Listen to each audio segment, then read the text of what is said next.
connection, the relationship that you ladies have? Well, most of us train. We have a training camp every month for about 3 to 4 days, every single month except for December, so it really is a sisterhood. A lot of people or the media try to pin us against each other, but we've all been training for the exact same reason. So even no matter who goes out there, or if you get 2 per country, we're still gonna support them and love them. But yeah, a lot of people think we're like mean and not nice to each other, but like we're behind the scenes even before. TikTok queens. It's like if you're on TikTok, you know how along they get. You know? Yes, we know them very well, but I think the misconception is that we don't really like each other and we're trying to gun for each other's spots, but we really just want to uplift the team for Team USA. I will say, I do think that Esley has been watching, Jade also have been watching your mugs. You know, like when you're in the zone phase. Yeah. Jade in particular, I feel like has been like, oh, okay. I can bring it down. I can bring okay. We have very similar start faces, and then we do this squint. And Dr. Marcy's here, and she always says I'm squinting, and I'm like, I swear I'm not squinting. But I think me and Jade, whenever we turn it on, we kind of like do this thing like, that's my, you know? Yeah. That phone for life.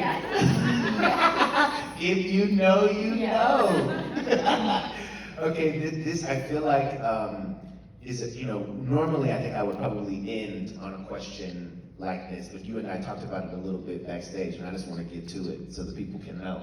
But when you think about legacy, what does that mean to you, the word legacy? Usually if you're using the word legacy, it means you're done. So I don't have an answer for you.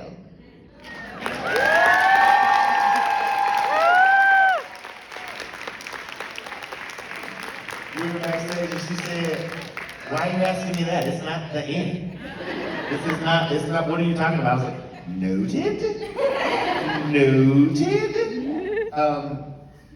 Talk about what it was like to stand on those podiums and look at the people to your right and to your left, to share those moments, to know they would be captured forever, not just by this team, but by all of us. What was it like for you this time around to be able to, you talked about a redemption tour, also a mission accomplished. What did that feel like? It's very rewarding because the U.S. selects you and sends you out, so it's an honor every time we get to represent the United States, but I truly believe and feel whenever I'm on the podium, it's not just me up there. I feel like it takes a village to succeed, so once I'm standing up there, I feel like we've all done it together. My family, my friends, my mentors, my doctors, like it's literally a village. So I feel like I'm up there representing everyone who has helped me get to that spot. Yeah, I mean, it's true, right? Yeah. Right?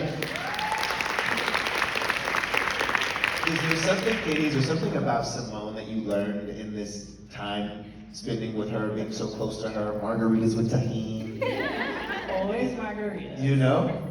Is there something that you learned about her that might surprise people to know? Well, I don't know if it would surprise people, but Simone is so funny. And we were laughing. I mean, we'd have to really work hard to kind of like pull it together to get through interviews at times because we're just having so much fun. And, you know, the person you see in front of the camera is the person you see behind the camera.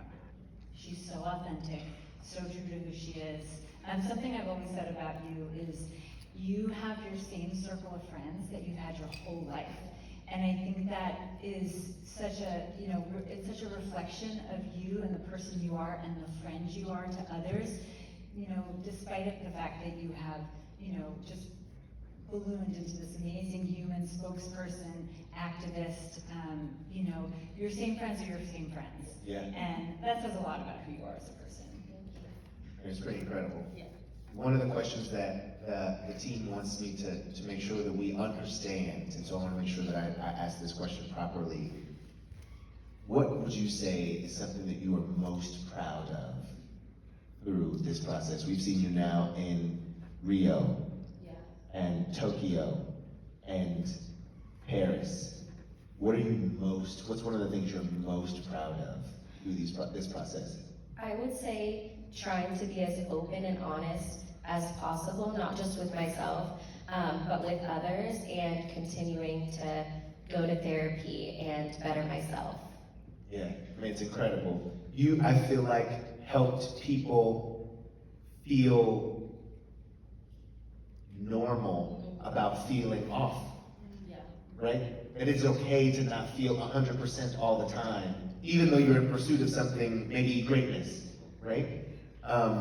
The conversation around mental health has changed, especially in sport, but even beyond it, because of your work and your sharing. I hope that you know and trust and believe that. Do you? Yeah. Yeah, I mean, give a round of applause for everybody too.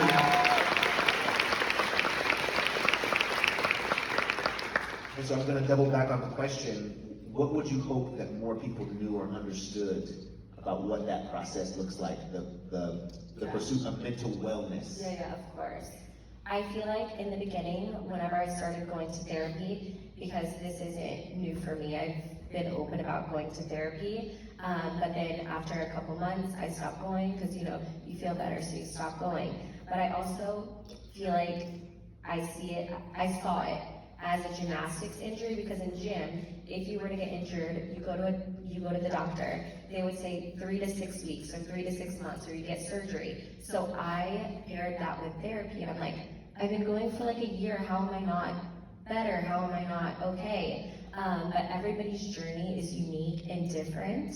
And I truly believe I'll be going to therapy for the rest of my life, and that's okay. It doesn't mean I'm broken, not okay, but it's a choice of strength. Yeah. And that I need help, and that's okay. And I'm more of a